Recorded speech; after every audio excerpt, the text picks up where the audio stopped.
this thing! Assholes! Yeah!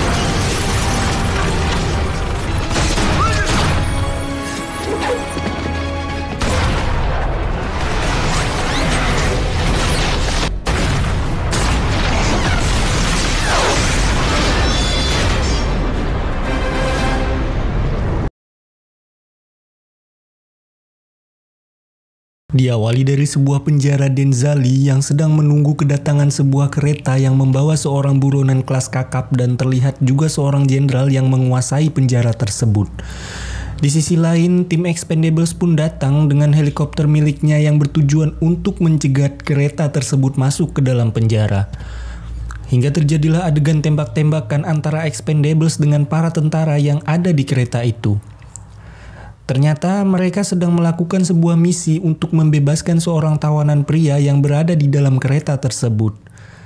Hingga pada akhirnya mereka pun berhasil membebaskan pria tersebut. Pria ini bernama Doc. Saat sudah terbebas, Doc pun tak ingin langsung pergi, tetapi dia masuk ke dalam kereta itu lagi dengan maksud untuk membuat kereta melaju dengan cepat serta menembaki penjara tersebut.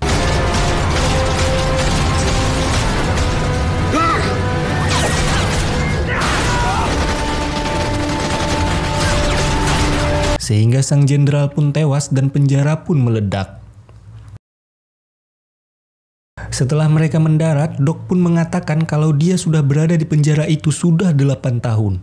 Akhirnya mereka pun pulang menggunakan pesawat tempur mereka dan di dalam, Doc ini sedikit curhat kalau dia dulunya adalah seorang petugas medis di Patumba yang telah membunuh banyak orang bahkan melebihi wabah penyakit dan Doc adalah angkatan The Expendables yang pertama. Karena sudah lama di penjara, Doc pun mencukur brewoknya menggunakan belati milik Gunner. Doc mengira kalau mereka akan pulang, namun pada faktanya mereka akan melakukan sebuah misi untuk menghentikan pemasok senjata yang bernama Victor. Di sini Barney pun membutuhkan bantuan Doc dikarenakan anggota tim mereka yang sangat terbatas. Adegan berpindah di Mogadishu, Somalia, terlihat kalau Caesar sudah menunggu mereka di sana dan juga mempersiapkan persenjataan mereka. Dengan menggunakan bot ski, mereka pun memasuki area pelabuhan dan melumpuhkan para penjaga di sana.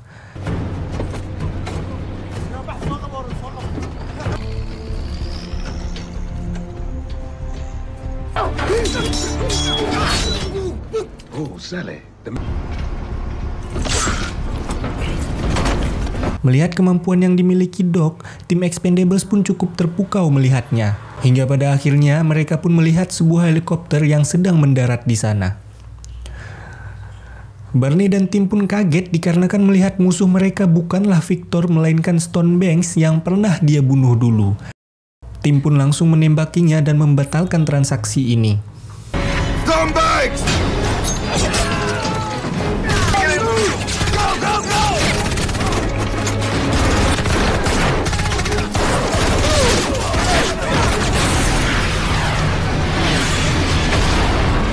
Akan tetapi mereka gagal untuk menghabisi Stone Banks. Terjadilah adegan tembak-tembakan yang dimana mereka menggunakan sebuah mobil di sana untuk berusaha keluar dari pelabuhan tersebut. Akhirnya mereka pun berhasil menghentikan pengejaran musuh, namun tiba-tiba Stone Banks muncul dari udara menggunakan helikopter miliknya. Stone Banks pun menembak Caesar tepat di analnya dan sebuah rudal pun diluncurkan. Hingga membuat tim terhempas ke laut. Akibat serangan tersebut, semua tim pun cedera terutama Caesar yang terluka parah dan sekarat. Kini Caesar pun dilarikan ke rumah sakit Adam Malik untuk dirawat dan kecil harapannya untuk bisa bertahan hidup. Trance pun datang untuk melihat dan menawarkan bantuan untuk Barney. And so should you. Di luar rumah sakit, Barney pun bertemu dengan seorang pria yang bernama Max Drummer. Max pun meminta bantuan Barney untuk menangkap Victor atau Stone Banks ini dikarenakan dia telah menjual persenjataan ilegal ke pemberontak di Afrika dan Timur Tengah. Scene pun berpindah ke Moskow, Rusia. Terlihat kalau Stone Banks membeli sebuah lukisan abstrak yang bernilai $3 juta. Gila gak tuh? Di sisi lain, Barney pun membubarkan timnya dikarenakan dia tak mau terjadi sesuatu kepada mereka seperti yang dialami oleh Caesar. Kemudian Barney pun pergi ke Las Vegas untuk mengunjungi teman lamanya yang bernama Bonaparte. Barney pun meminta Parte untuk mencarikan anak muda yang berbakat dan tidak takut pada peluru untuk dijadikan anggota bertempur dengan bayaran yang sangat tinggi. Pencarian pertama pun berlokasi di Grand Teton Wyoming, di mana di tempat tersebut Barney ditunjukkan dengan pemuda yang bernama Tom, seorang ahli komputer dan suka memanjat tebing yang siap mati untuk pekerjaannya. Lanjut di pencarian kedua berada di kota New York, Barney dikenalkan dengan seorang mantan pemain SmackDown yaitu Luna, yang sudah pindah profesi menjadi penjaga keamanan bar.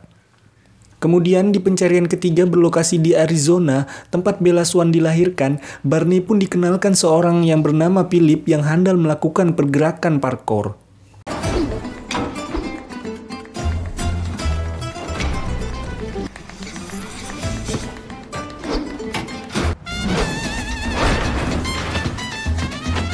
Ternyata orang itu adalah Antonio Banderas yang sudah tergolong cukup tua akan tetapi memiliki skill dan kemampuan layaknya anak muda. Namun tetap saja Barney menolaknya. Berpindah ke pencarian yang keempat, yaitu berada di markas militer California. Barney ditunjukkan seorang pria yang bernama Marlito yang sangat ahli dalam menembak. Dan perekrutan yang terakhir yaitu jatuh kepada Emmett Cullen sebelum berubah menjadi vampir. Di sini dia bernama John Steele in the House yang berada di Meksiko. Dia mempunyai karakter yang bandel dan suka melawan perintah, namun Barney tetap ingin merekrut John. Saat hendak berangkat, Max pun sudah berada dalam mobil. Dia pun mengatakan kalau Stonebanks berada di Bukares untuk melakukan transaksi dengan Albanian. Barney pun diperintahkan untuk menangkap Stonebanks hidup-hidup untuk diadili secara hukum di pengadilan Den Haag. Lanjut, saat Barney dan New Team ingin berangkat, tiba-tiba tim lama mereka pun muncul.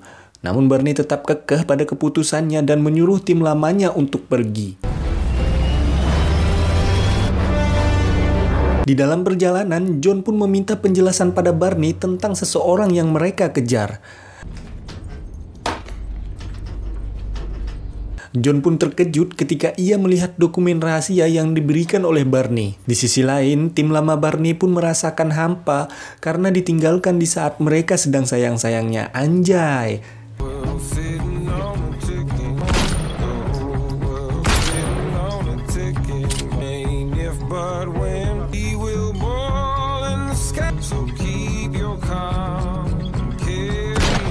Adegan berpindah ke Bukares, Romania.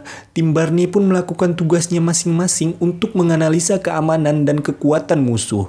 Terlihat kalau Stonebanks turun dari mobil dan Luna pun melakukan perannya.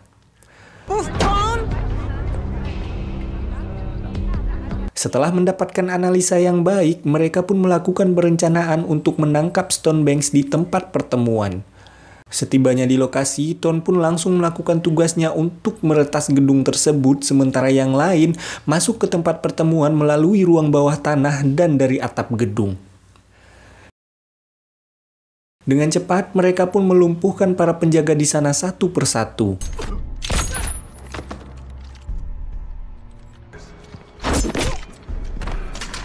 Di dalam gedung terlihat kalau Stonebanks sedang melakukan negosiasi dengan pria bertopi bernama Goran yang dimana ia meminta sebuah senjata nuklir kepada Stonebanks. Namun saat berbincang, tiba-tiba lampu di sana pun mendadak mati dan dengan cepat tim pun melakukan serangan hingga terjadilah adegan tembak-tembakan di sana.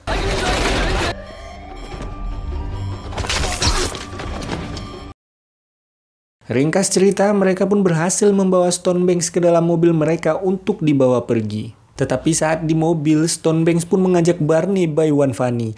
Namun karena Barney nggak bisa main funny, akhirnya Barney pun memukul wajah Stonebanks.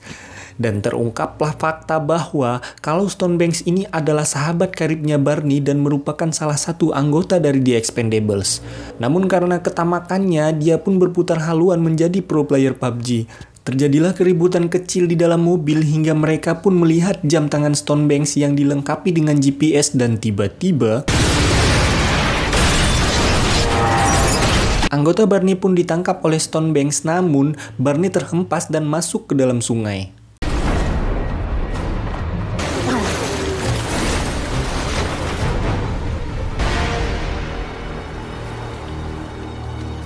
Pagi harinya, Barney yang tepar di sungai pun hendak dibawa oleh anak buah Stonebanks, namun Barney berhasil melumpuhkan mereka dengan sekejap. Akhirnya Barney pun kembali ke markas dan dia mendapatkan sebuah video dari Stonebanks yang dimana dalam video tersebut Stonebanks menyandera tim Barney dan memberikan Barney waktu 2 hari untuk datang menyelamatkan mereka. Melihat hal tersebut, jiwa Rambo Barney pun keluar dan memberanikan diri untuk menyelamatkan timnya seorang diri. Namun saat ia mempersiapkan pesawatnya, Philip pun muncul dan kekeh untuk ikut dalam misi Barney tersebut. Dan pada akhirnya Barney pun menerima Philip untuk menemaninya dan saat hendak terbang, tim lama Barney pun muncul dan seketika Barney pun menyuruh mereka untuk ikut berperang.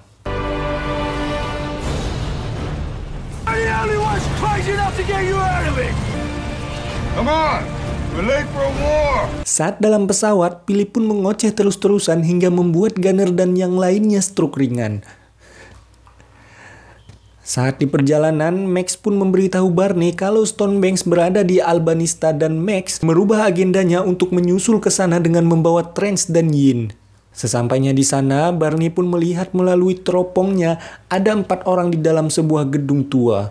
Mereka pun masuk ke dalam gedung tersebut dan berhasil membebaskan tim jancuknya itu. Namun saat itu pula, Stonebanks lab di IG-nya dan mengatakan kalau dia sudah memasang bom C4 Dragon milik Deidara di dalam gedung itu dan Barney hanya memiliki waktu 45 detik untuk keluar dari gedung tersebut.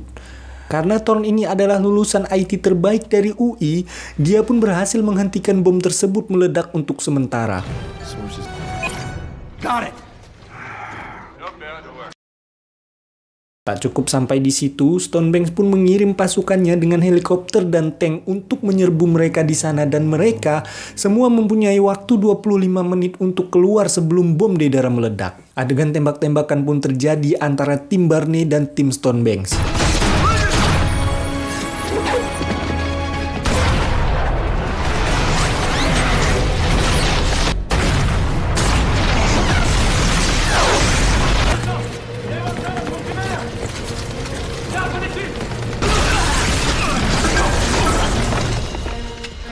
Dalam adegan tersebut terlihat kalau tim Barney kewalahan melawan pasukan Stonebanks yang tiada habisnya, hingga Barney pun hampir tertembak oleh helikopter mereka. Beruntungnya Max dan tim pun datang dengan helikopter miliknya, dibantu dengan pengalaman Terminator dan Jet Li, mereka pun menembaki pasukan di sana. Satu persatu Max pun menjatuhkan helikopter milik musuh dan Gunner beserta Tool Rod mengambil alih salah satu tank milik musuh.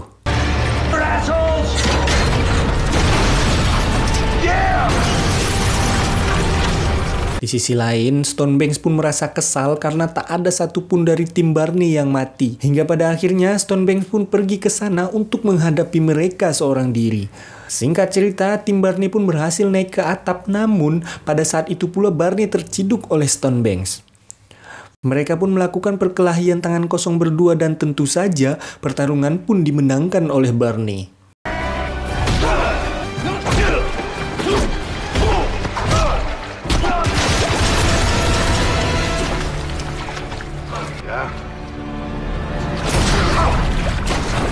Namun di saat itu pula bom tersebut meledak satu persatu dan Barney dengan cepat lari dari sana hingga ia pun melompat dan bergantung di helikopter di sana.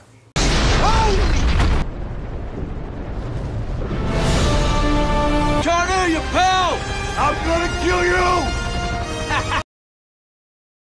Akhirnya mereka pun merayakan keberhasilan mereka di sebuah bar dengan minum anggur merah bersama dengan Caesar yang sudah pulih dari COVID, dan di saat itulah film ini pun harus berakhir.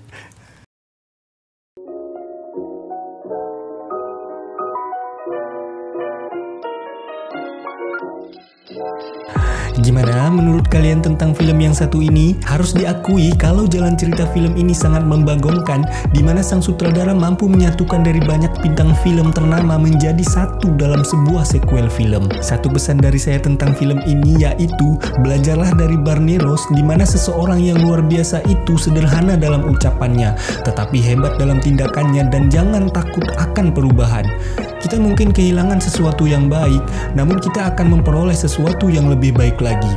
Dan seperti biasa, apapun filmnya, Magnum Blue solusinya. Saya Y7 yang baik hati dan tidak sombong yang suka rebahan sambil nonton film undur diri, dan salam satu hobi.